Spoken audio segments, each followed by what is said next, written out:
불후의 명곡인 노래, 여러분의 주인공이자 영원한 디바로 뮤지컬 데모인 윤복희가 최근 투병 생활로 활동이 어려운 상태라는 안타까운 소식이 전해졌는데요. 최근 방송된 MBN 특종 세상에서 그녀의 오빠이자 가수인 윤한기는 윤복희가 3차 신경통 투병으로 힘든 나날을 보내는 근황을 알렸습니다. 3차 신경통은 뇌신경통으로 얼굴과 머리에서 오는 통각을 뇌에 전달하는 뇌신경에 문제가 생겨 얼굴의 감각 이상과 통증이 오는 질환입니다. 윤한기는 동생이 요즘 건강이 안 좋다. 여러 가지로 걱정을 많이 하고 있다. 몸이 안 좋아서 활동도 못한다고 밝혔습니다. 이날 방송에서 윤복희는 오빠와의 전화통화에서 앞집 친구가 수제비 해줘서 먹고 있다. 건강은 많이 좋아졌다. 살만 찌면 된다. 살이 확 빠졌다고 밝혔습니다. 사실 그녀의 투병 소식은 작년 7월 TV조선 스타 다큐 마이웨이에서 밝힌 것인데요. 당시 윤복희는 방송을 통해 3차 신경통이 4, 5년에 한 번씩 온다. 대학로에서 뮤지컬 공연을 하는 마지막 날에는 너무 아파서 무대에서 기절했다. 너무 아파서 어떻게 기절했는지도 모른다. 대학로에서 열흘인가 10며칠인가 공연했는데 하나도 기억이 안 난다고 안타까운 소식을 알렸습니다. 그녀는 3차 신경통 투병 상태를 고백하기는 했지만 후배들과 함께 율동도 하며 예전과 다름없는 목소리로 혼신을 다해 노래하는 등 왕성한 뮤지컬 활동으로 시청자들에게 감동을 선사했습니다. 그런데 7개월 만에 전해진 그녀의 건강 악화에 대중들은 걱정과 함께 빠른 쾌유를 기원하고 있습니다. 사실 대중들은 그녀가 어린 나이에 연예계에 데뷔, 화려한 생활을 했을 것으로 짐작하고 있습니다. 그러나 어린 시절 나쁜 시도를 하기도 하고 거지 생활을 거쳐 인기 가수의 행복을 누리기도 했지만 2차례 이혼하고 혼자 사는 등 누구보다도 굴곡진 인생을 살아왔죠. 이제 그녀의 인생사를 통해 그동안 알려진 오해와 진실은 무엇인지, 또 트롯맨들에 대한 그녀의 솔직한 속마음은 무엇인지 살펴보겠습니다. 윤복희는 1946년에 출생, 현재 76세입니다. 그녀의 아버지 윤복일은 대한민국 최초의 쇼 악단을 창단한 뮤지컬 창시자이며 어머니는 국악과 무용을 했습니다. 이들 부부는 자녀들만큼은 힘든 연예계에 발을 들이지 않길 원했다고 합니다. 하지만 끼를 숨기지 못한 윤복희는 천재 소녀라는 수식어를 얻게 돼 한 번 무대에 서게 해달라고 애원했다고 합니다. 이에 그녀의 아버지가 절대 안 된다고 반대했으나 우여곡절 끝에 6살인 1952년 뮤지컬 크리스마스 선물을 통해 뮤지컬 배우로 데뷔했습니다. 그러나 그녀의 아버지는 아편에 중독돼 마약 중독자 수용소를 드나들었고 어머니는 수용소 비용을 마련하기 위해 유랑극단 공연을 갔다가 심장마비로 숨졌습니다. 이후 그녀의 아버지 또한 자신 때문에 아내가 숨졌다며 자책감으로 매우 힘들어하다 3년 후 사망했습니다. 어린 나이에 부모를 모두 여인 윤한기, 윤복희 남매는 고아가 되면서 말 그대로 비참한 생활을 하게 됐습니다. 당시 이들은 청계천에서 노숙하고 땅에 떨어진 음식을 주워 먹거나 여관에서 손님들이 먹다 남은 음식을 먹으며 끼니를 때우기도 했죠. 이후 이들 남매는 고아원에 들어가기도 했으나 그곳 생활이 녹록치 않아 고아원을 나와 또다시 거리를 헤매고 다녔습니다. 이에 윤복희는 어려서부터 너무 힘들어서 7살 때 잘못된 시도를 2번 하려고 했다며 죽으면 춥지도 않고 배도 안 고플 것 같았다. 죽으면 엄마한테 갈 거라는 단순한 생각이었다고 밝혔습니다. 하지만 그녀는 칼날이 따갑고 간지러워서 결국 성공하지는 못했다고 애처롭던 시절을 회상했습니다.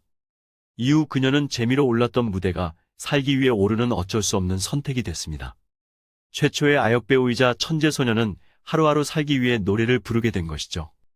이후 미팔군 쇼 무대에 서며 스타로 떠오를 무렵인 1963년 한국을 방문한 세계적인 재즈 뮤지션 루이 암스트롱 눈에 띄면서 그녀의 인생의 새로운 세계가 펼쳐졌습니다. 그녀는 루이 암스트롱과 함께 필리핀과 홍콩, 싱가포르를 거쳐 영국, 서독, 스페인, 스웨덴, 미국 등지를 다니며 세계적인 스타로 발돋움했습니다. 그녀는 해외 공연 도중 오빠를 만나기 위해 1967년 1월 귀국하며 최초로 미니스커트를 착용한 것으로 알려졌는데요. 당시엔 굉장히 추운 겨울이어서 그녀는 털코트의 바지를 입고 있었다고 합니다. 이는 1996년 신세계 백화점의 TV 광고 때문입니다. 당시 광고는 윤복희가 미니스커트를 입고 비행기에서 내리는 모습으로 대역을 이용해 찍은 가짜 다큐멘터리입니다. 이 광고는 이 땅에 미니스커트 1호가 나타났을 때 그녀가 입었던 것은 옷이 아니었습니다. 새로운 세계였습니다라는 카피를 사용했죠. 이에 각종 인터넷 매체와 언론사에서 이 CF 장면이 실제인 것처럼 곁들여지면서 그녀가 우리나라에 미니스커트를 처음 입고 온 것으로 알려지게 된 것이죠. 한마디로 이는 백화점 광고에서 비롯된 오해로 사실이 아닌 가짜 뉴스입니다. 윤복희는 1967년 웃는 얼굴 다정해도를 발표하며 국내 가수로도 데뷔했습니다. 하지만 그녀는 이듬해 김소월의 시에 노래를 붙인 부모라는 노래로 인기를 끌던 가수 유주용과 결혼, 미국 LA에서 신혼생활을 보냈습니다. 유주용은 경기고와 서울대를 졸업한 재원으로 독일어, 불어, 영어 등 5개 국어에 능통한 것으로 알려졌습니다. 그녀는 유주용이 첫사랑이었고 남편과 시댁에서도 많은 사랑을 받았습니다. 하지만 그녀는 어릴 때의 지독한 가난으로 인해 결혼하면 평범한 전업주부가 되어 경제활동을 완전히 그만두고 싶었다고 합니다. 그런데 남편이 자기보다 훨씬 재능이 뛰어난 아내를 뒷바라지하는 편이 낫겠다고 여겨 자신의 모든 것을 포기하고 그녀의 로드 매니저가 됐습니다.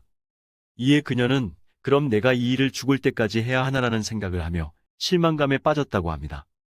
이때 한국의 모 가수가 그녀를 짝사랑한다는 보도가 나오면서 스캔들이 터졌죠.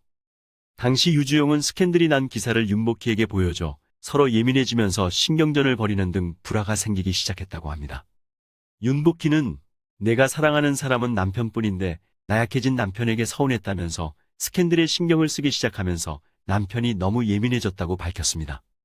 이로 인해 둘은 결국 1975년 이혼한 것으로 알려졌지만 사실은 10년 후인 1985년 정식 이혼했습니다. 이후 그녀는 1976년 초대한극장에서 공연을 하던 도중 목소리가 나오지 않아 병원에서 후두암 진단을 받았으나 3년 동안의 독실한 종교생활로 이를 극복하기도 했습니다. 1976년 이들 부부 사이가 좋지 않다는 이야기를 들은 남진이 약혼을 하자며 다이아 반지를 가져왔다는데요. 당시 그녀는 그 반지를 받고 그 자리에서 약혼을 하게 됐죠. 이때 윤복희는 남편과 이혼을 하지 않은 상태였기 때문에 사실상 남진과는 결혼이 아닌 동거 생활이었습니다. 하지만 이들은 6개월 만에 파경을 맞게 됐는데요. 결국 이들의 관계는 법적으로 결혼도 이혼도 아닌 상태입니다. 당시 최고 스타인 이들의 스캔들은 장안의 화제였습니다. 대중들 사이에서는 남진이 윤복희를 이용했다, 남진이 윤복희를 폭행했다 등 각종 루머가 떠돌았습니다. 이에 대해 윤복희는 2011년 MBC 무릎팍 도사에 출연해 남편과 다툰 후 홧김에 남진과 결혼했다. 남편 보라고 고백한 사람의 순진성을 이용했다고 고백했습니다. 그녀는 또 사실 그분이 나를 때렸다는 소문도 있었는데 그분은 저를 굉장히 사랑했어요. 귀하게 여겼죠. 그래서 항시 죄송하죠라고 밝혔습니다.